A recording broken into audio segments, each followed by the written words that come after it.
Hey guys, Joey here with Joe's RV Tech DIY. Today we're working on a Freedom Elite.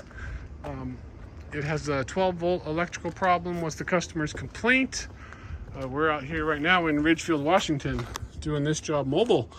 And what we found is that the actual battery was wired backwards. So he had somebody change the battery. In the ground wire, they had it on the positive side, and one of the positives, they had it on the ground side. So it threw the 70 amp breaker down there.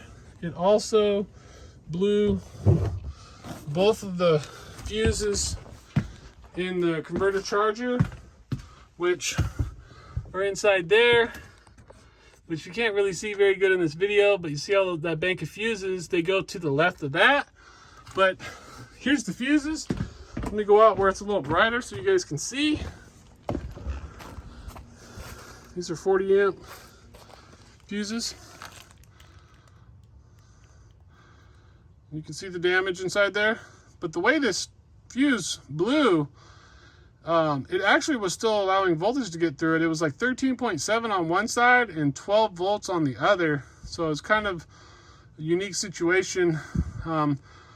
So I did test it, but I noticed I had voltage variance on each side. One was different than the other. So just because it gives you a voltage reading on both sides doesn't mean it's not bad. So you want to make sure that it's the same voltage reading on each side. And a good way to test these is to take them off and ohm them out with your voltmeter. So until next time, thanks for watching. Be sure to subscribe, and I'll post a link below where you guys can get some RV parts from my other company, World of RV Parts. Safe travels out there.